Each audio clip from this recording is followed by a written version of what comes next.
Damos comienzo a un nuevo programa, Servidores de Dios. Quien te habla es Manuel Cornejo. Estaré compartiendo la palabra de Dios y lo haré de una manera expositiva, versículo a versículo. Y en esta ocasión será en la segunda carta a los Corintios, capítulo 11 y versículo 23, donde dice: ¿Son ministros de Cristo? Como si estuviera loco hablo. Yo más en trabajos más abundantes, en azotes sin número, en cárceles más. Comienza diciendo este versículo: ¿son ministros de Cristo? Como si estuviera loco hablo. Los enemigos de Pablo alardeaban ellos de ser ministros de Cristo, aunque note que ciertamente eran solamente falsos apóstoles, es decir, ministros de Satanás, como señala el versículo 15. Sin embargo, ellos se presentaban a los creyentes en esa condición y además se enorgullecían de ello. Pero note que ser ministro o servidor de Cristo no es una forma meritoria, puesto que todos los dones que permiten el ministerio son dados de gracia y lo son por la soberanía divina, sin mérito alguno, como señala la primera carta a los Corintios, capítulo 12 y versículo 11. El apóstol recuerda nuevamente aquí a sus lectores que está hablando como si se tratara de un insensato. Por consiguiente, responde a los que los judaizantes ellos se atribuían con un yo más. Y lo era no solo por la elección para el ministerio, puesto que él había sido establecido como apóstol por determinación de Cristo, mientras que por otro lado ellos no tenían ninguna credencial de parte del Señor. Lo era especialmente por las dificultades, riesgos y peligros que había afrontado en el ejercicio del apostolado.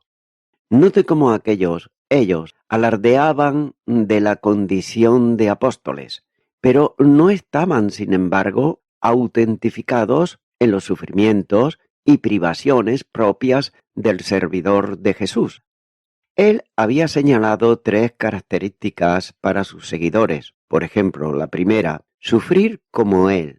Juan capítulo 15, versículo 20. En segundo lugar, ser mansos y humildes como Él. Mateo capítulo 11, versículo 29.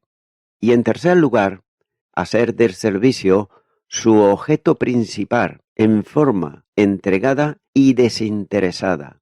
Lucas capítulo 22, versículo 26.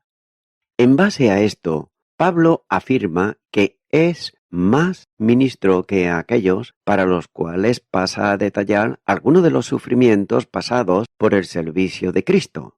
Continúa diciendo este versículo: yo más en trabajos más abundantes. Pablo había pasado por trabajos duros en el ministerio apostólico, y prueba de ello fueron, por ejemplo, los ocurridos en la plantación de iglesias. Durante 18 meses él estuvo trabajando en Corinto y lo estuvo haciendo para establecer aquella congregación, luchando contra la oposición y trabajando con sus manos para obtener los recursos que él necesitaba. Pero no solamente él, sino también el equipo de colaboradores que le apoyaban, como así señala Hechos de los Apóstoles, capítulo 20, versículo 34, y la segunda carta a los Tesalonicenses, capítulo 3, versículo 8. Como apóstol de Cristo, superó a todos los demás en cuanto a intensidad de trabajo, pero también en cuanto a diligencia en el trabajo, de manera que podía decir que había trabajado más que todos los otros, no solo los que se atribuían trabajo para el Señor, pero que eran sin embargo falsos apóstoles, sino incluso en relación también con los mismos ministros y apóstoles de Cristo, como señala también en la primera carta a los Corintios, capítulo 15 y versículo 10.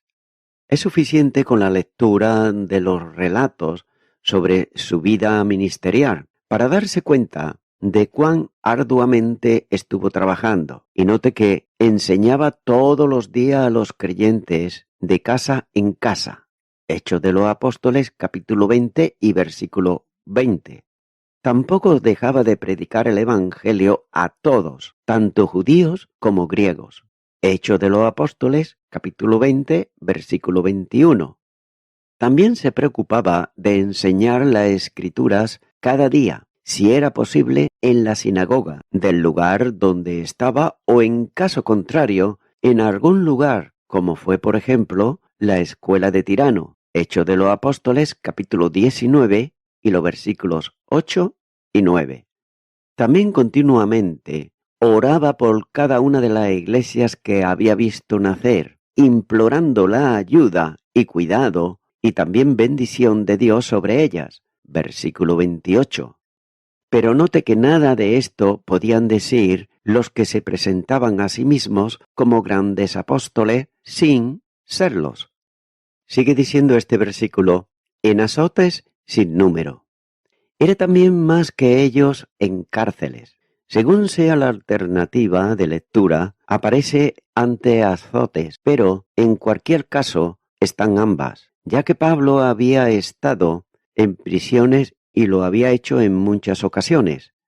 Por otro lado, el adverbio, que es comparativo, debe de entenderse aquí como un superlativo que indica un mayor número de veces que cualquiera de los que se consideraban apóstoles, aunque por otro lado Lucas relata que en ese tiempo el encarcelamiento de Pablo y Silas en Filipo, Hechos de los Apóstoles, capítulo 16, versículos 23 al 30, ya que el resto que se cita ocurrieron luego de escribir la epístola, y no cabe duda que conforme al testimonio de Pablo, tuvieron que ocurrir otros en aquel tiempo. También, según Clemente de Roma, el apóstol estuvo preso 7 veces, y lo más probable es que ninguno de los falsos apóstoles estuvo preso por causa del testimonio del Evangelio. Sigue diciendo este versículo, en cárceles más. Hace mención de los golpes que había recibido. El sentido de la oración es azotes sin medida, tanto en la forma severa en que fueron aplicados como en la frecuencia en que se produjeron. Y del mismo modo que para los encarcelamientos tampoco tenemos aquí una referencia bíblica sobre estas golpizas a las que hizo referencia anteriormente en el capítulo 6, versículo 5. Pero ¿acaso en esta afirmación estén comprendidos los golpes que recibió de gentiles y sobre todo de judíos hostiles? A estos azotes sin medida de los que Pablo podía acreditar, sin embargo no podían así hacerlo los falsos apóstoles. Por tanto, los peligros de muerte eran la experiencia en la vida de Pablo. Debe notarse que está en plural el sustantivo muertes, lo que indica una relación de aquella situación. Él dijo anteriormente, porque nosotros que vivimos siempre estamos entregados a muerte por causa de Jesús. Capítulo 4, versículo 11. Él había estado a punto de morir cuando los judíos de Antioquía y de Iconio lo apedrearon.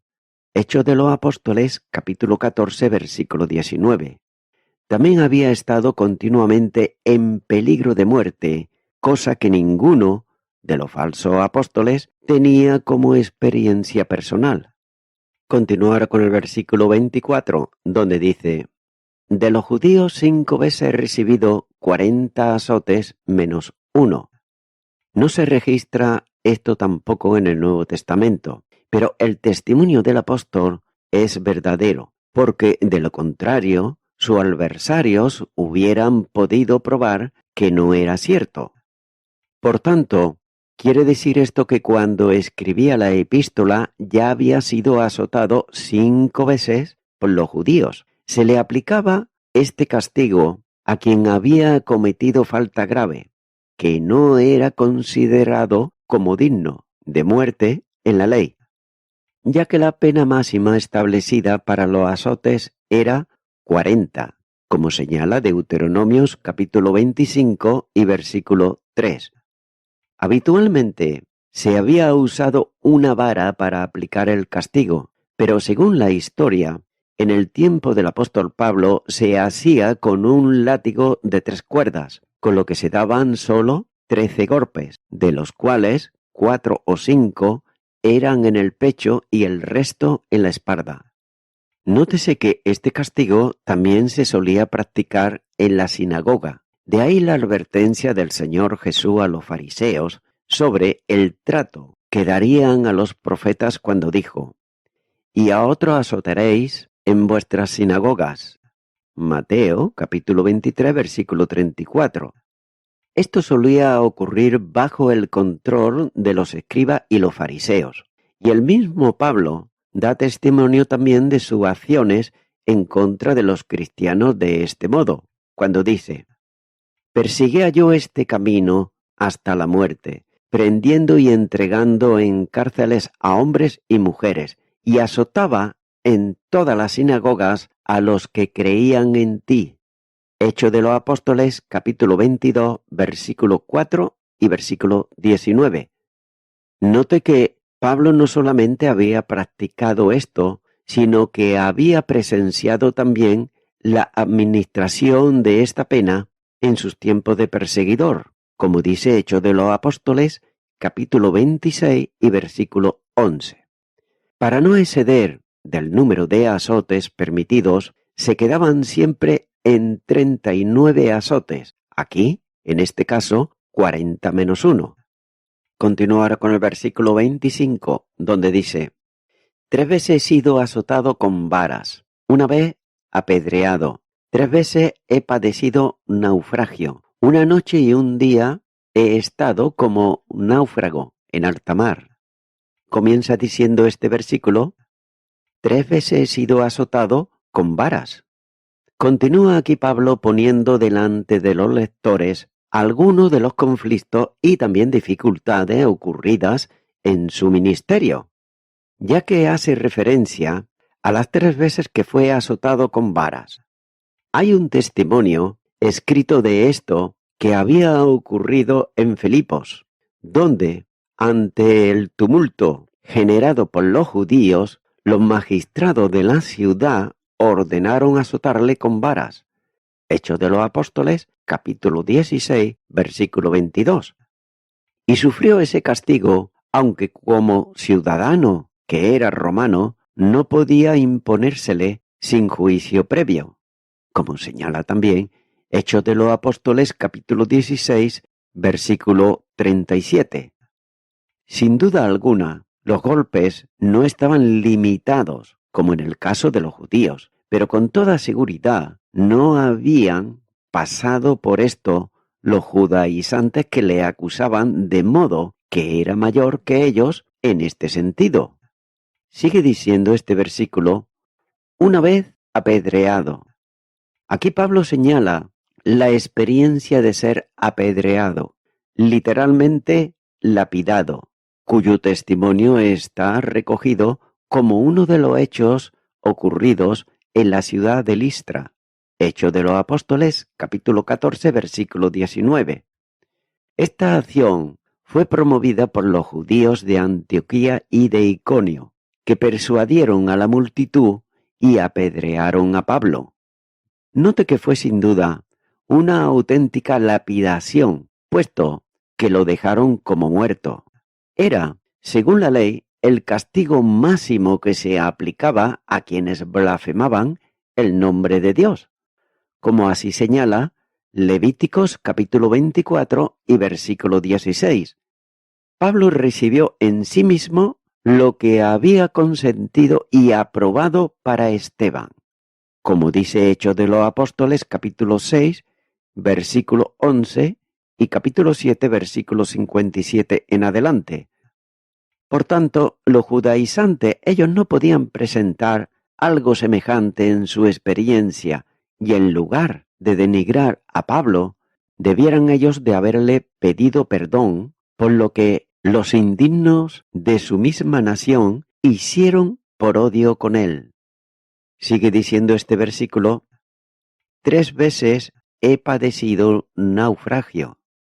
Tampoco se da ninguna referencia bíblica a este hecho, pero sin embargo, quien hacía muchos viajes por mar, en su ministerio, no he de sorprender que hubiese naufragado 3 veces.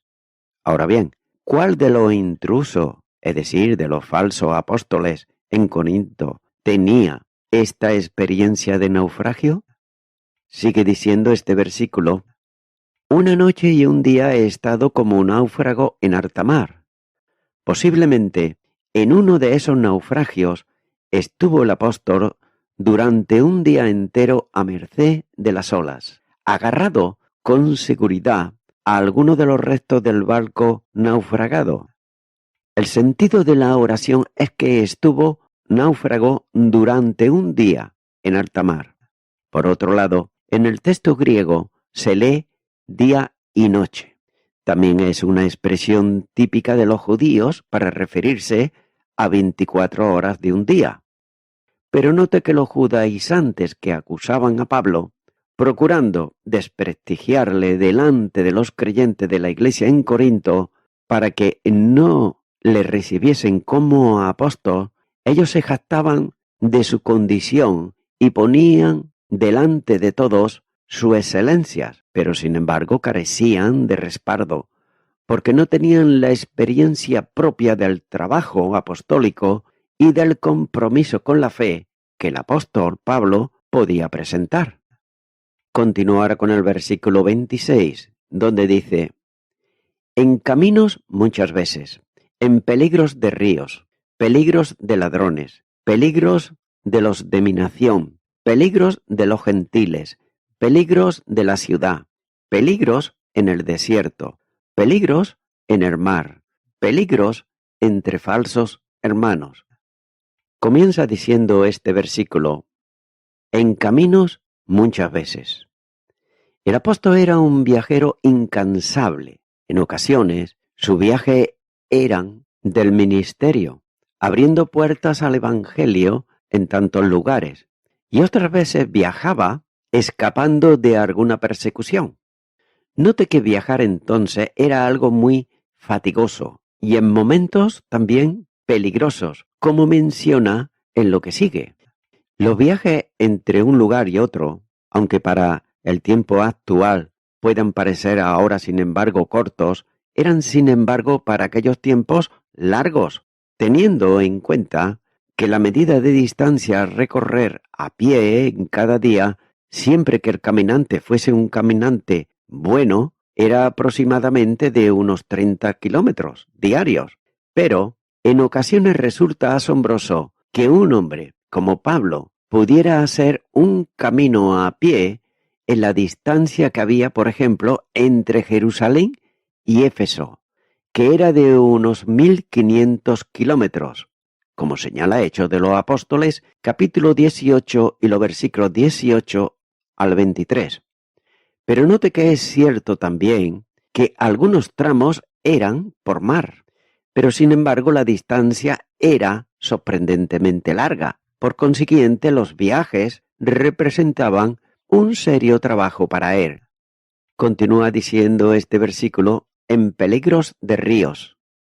Aquí está haciendo referencia a los peligros en los ríos, ya que en muchas ocasiones, sobre todo en tiempos de deshielo, en la primavera, los ríos venían con un aumento de caudal, que en ocasiones hacía que se desbordase el río, por lo que deberían ellos de buscar un punto para poder cruzarlo, ocasionando por otro lado tragedia en algunas ocasiones cuando alguna persona podía resbalar y caer al torrente y por tanto ser arrastrado. Sigue diciendo este versículo: en peligros de ladrones. El Imperio Romano procuraba mantener seguras las vías que comunicaban las grandes ciudades, pero con todo había lugares peligrosos donde se escondían salteadores que atacaban y robaban a los viajeros. Note que muchas veces la resistencia a ser robado acababa con la vida del viajero, y eso era algo habitual en aquel entonces. No solo en las largas vías romanas, sino incluso también en el territorio de Israel, donde un lugar peligroso, en este caso, era el que transcurría desde Jerusalén a Jericó, como señala Lucas capítulo 10, versículo 30.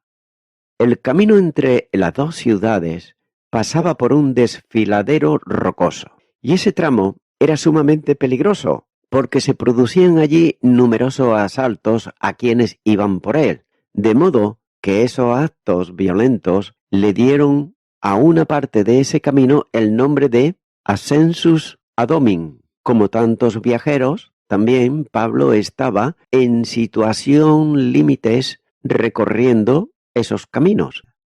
Sigue diciendo este versículo: peligros de los de mi nación. Como los peligros en los ríos, y a causa de los ladrones, también se manifestaban con no menos intensidad muchas veces por lo de su nación, es decir, sus compatriotas, ya que Pablo pasó de ser un reconocido entre los ortodoxos a ser un enemigo de los judíos. Por tanto, estos eran en muchas ocasiones los causantes de generar oposición en contra del apóstol y también de levantar a las masas en contra de él. Note que así fue, por ejemplo, el caso en Damasco, Hechos de los Apóstoles, capítulo 9, versículo 23. También en Jerusalén, como también señala Hechos de los Apóstoles, capítulo 9, versículo 29. También el caso de Antioquía de Pisidia, Hechos de los Apóstoles, capítulo 13, versículo 50. También el de Iconio, Hechos de los Apóstoles, capítulo 14, versículo 5. También el caso de Listra, Hechos de los Apóstoles, capítulo 14, versículo 19. También el caso de Tesalónica, Hechos de los Apóstoles, capítulo 17, versículo 5. También el caso de Berea, Hechos de los Apóstoles, capítulo 17, versículo 13. Por tanto, los corintios eran testigos de esta acción de los judíos en contra de Pablo, en la misma ciudad, como señala Hechos de los Apóstoles, capítulo 18, versículo 12. Y entre ellos estaban los que habían venido desde Jerusalén, es decir, los falsos apóstoles, que procuraban que fuese rechazado por los creyentes de la iglesia que él mismo, Pablo, había establecido. Continúa diciendo este versículo: peligros de gentiles. También había peligros de estos, ya que ellos produjeron situaciones graves, como fue el caso de los que explotaban a una mujer adivina en Filipos, como señala Hechos de los Apóstoles, capítulo 16, versículo 16. Pero también lo mismo ocurrió con los gentiles en el tumulto producido por los plateros, en Hechos de los Apóstoles, capítulo 19, versículo 23. Continúa diciendo este versículo: peligros en la ciudad.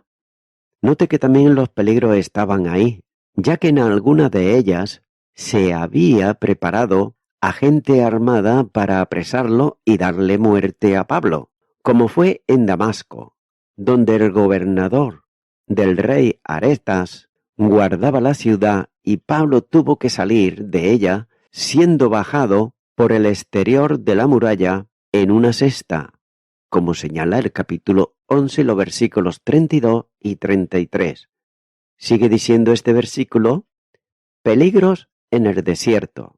Estos eran los lugares deshabitados, los desiertos, pero también eran peligrosos, ya que se ha considerado los riesgos en los caminos donde los viajeros podían sufrir asaltos, no en lugares poblados, sino en los tramos solitarios que se solían atravesar.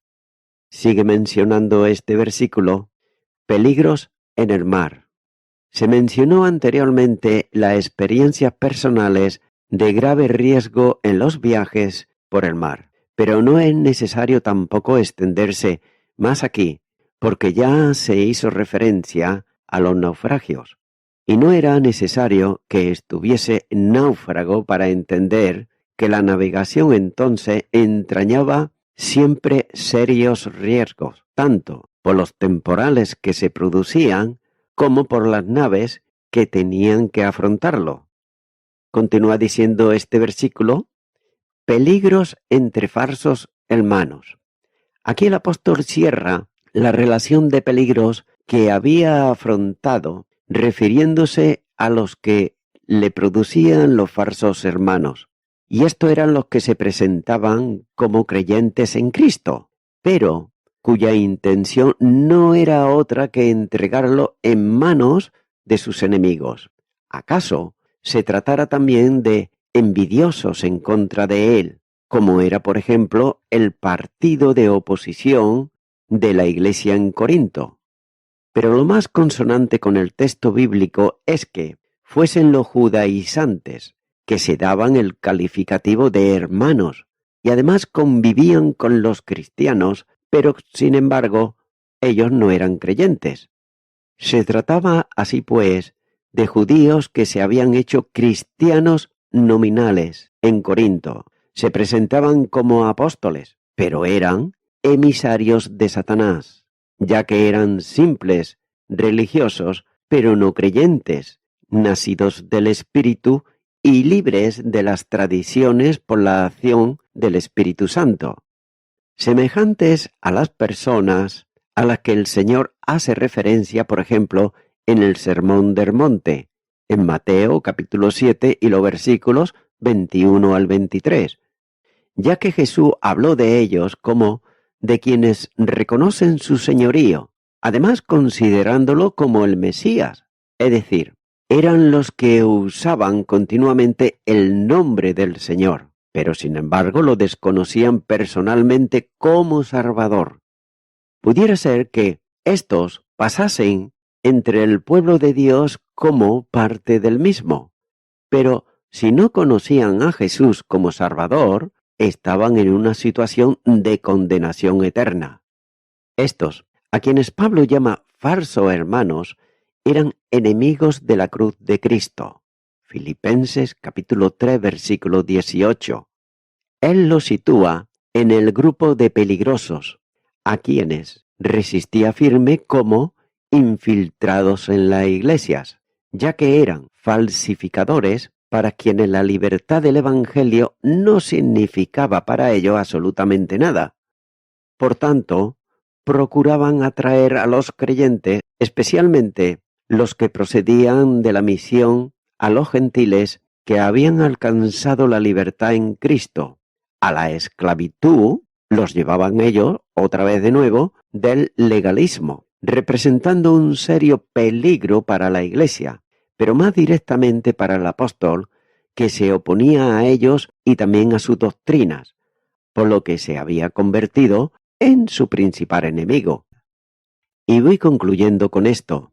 El apóstol Pablo, él nunca podía olvidar que había sido un seguidor de un Salvador sufriente, ya que él se daba cuenta de que el siervo no está por encima de su Señor y que un apóstol no podía esperar mejor tratamiento en el mundo que el que había recibido el Maestro.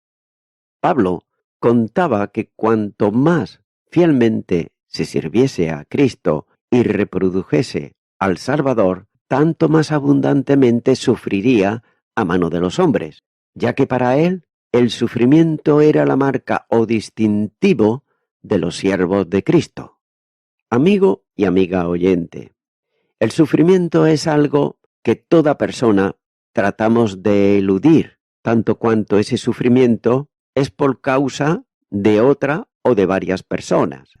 Sin embargo, y note esto mi amigo, mi amiga oyente, Jesucristo padeció hasta la muerte y lo hizo por ti. Y lo hizo para que tú, en el día de hoy, puedas aceptar aquello que Él hizo por amor, dando su vida por ti en la cruz del Calvario. Quizás tú puedas decir, bueno, pero yo no se lo pedí. Tú no se lo has pedido, pero Él lo hizo por amor. Porque si no tienes a Cristo en tu corazón, te va a pasar algo, sino que en la eternidad no va a estar en el cielo con Dios. Así lo señala la palabra de Dios. Y no gusta decirlo esto, ni muchas veces predicarlo, pero es la realidad. Y la realidad es que habiendo escuchado la palabra de Dios, tú puedas aceptar al Mesías, a Jesucristo, en tu corazón como tu único y suficiente Salvador. Por tanto, mi amigo, mi amiga oyente, yo te animo ahora que tú aceptes la salvación de Dios que es en Cristo Jesús. Ora conmigo si nunca antes la has hecho esta oración que yo voy a hacer de fe, esto sí, hazla de corazón, y repite conmigo y di: Dios eterno, vengo ante ti en arrepentimiento, pidiéndote perdón por todos mis pecados, por todos mis delitos. Hasta ahora he sido una persona burladora de tu evangelio, de tu palabra. Me arrepiento de todo ello. Te acepto como mi Salvador, Señor Jesucristo, y quiero darte gracias en tu nombre. Amén.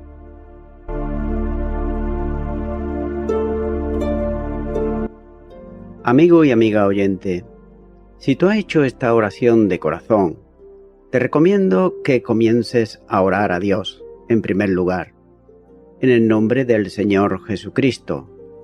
Orar a Dios no es rezar, sino que es hablar con una persona. También te recomiendo que leas la palabra de Dios y lo hagas a diario.